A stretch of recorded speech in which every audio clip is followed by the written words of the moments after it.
Hi ನಮಸ್ತೆ ಎಲ್ರಿಗೂ.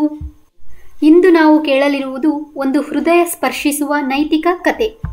ಏನಪ್ಪ ಅದು ಹೃದಯ ಸ್ಪರ್ಶಿಸುವ ನೈತಿಕ ಕತೆ?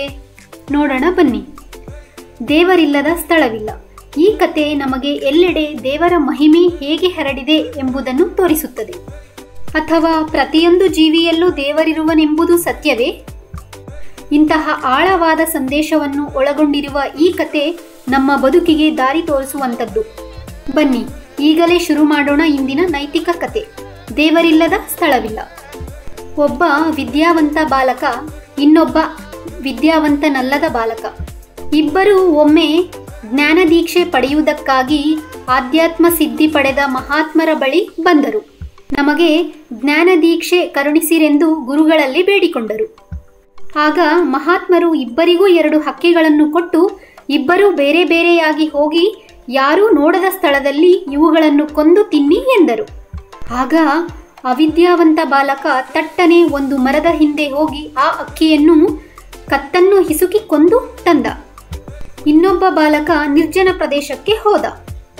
ಆಗ ಅವನಿಗೆ ಯೋಚನೆ ಬಂತು, ನಾನು ಈ ಹಕ್ಕಿಯನ್ನು ಕೊಲ್ಲಲು ಹೋದರೆ ಇದು ನನ್ನನ್ನು ನೋಡುತ್ತಿದೆ, ನಾನು ಇದನ್ನು ನೋಡುತ್ತಿದ್ದೇನೆ.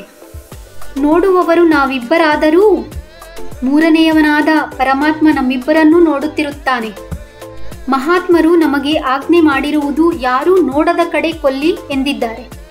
ಹೀಗೆ ಯೋಚಿಸಿ ಕೊನೆಗೆ ಆ ಹಕ್ಕಿಯನ್ನು ಹಾಗೆ ತಂದಿಟ್ಟು, ಮಹಾತ್ಮರೇ, ಯಾರೂ ನೋಡದಿರುವಂತಹ ಸ್ಥಳ ನನಗೆಲ್ಲೂ ದೊರೆಯಲಿಲ್ಲ. ಪರಮಾತ್ಮ ಎಲ್ಲೆಲ್ಲೂ ಇದ್ದು ಎಲ್ಲವನ್ನೂ ನೋಡುತ್ತಿರುತ್ತಾನೆ ಅಲ್ಲವೇ ಎಂದನು.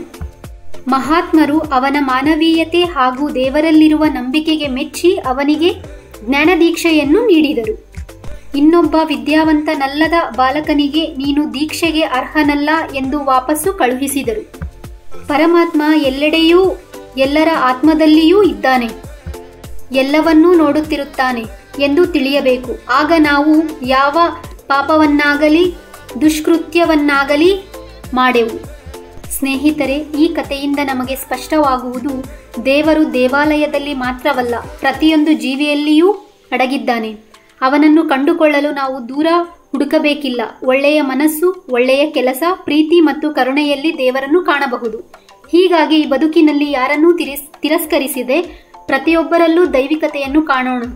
ಇದೇ ಈ ಕಥೆಯ ನೈತಿಕ ಪಾಠ. ಈ ಕಥೆ ನಿಮಗೆ ಇಷ್ಟವಾದರೆ ನನ್ನ ಚಾನಲ್ಗೆ ಸಬ್ಸ್ಕ್ರೈಬ್ ಮಾಡೋದನ್ನು ಮರಿಬೇಡಿ. ಮುಂದಿನ ವಿಡಿಯೋದಲ್ಲಿ ಮತ್ತೆ ಒಂದು ಹೊಸ ಕಥೆಯೊಂದಿಗೆ ಭೇಟಿ ಮಾಡೋಣ. Thank you.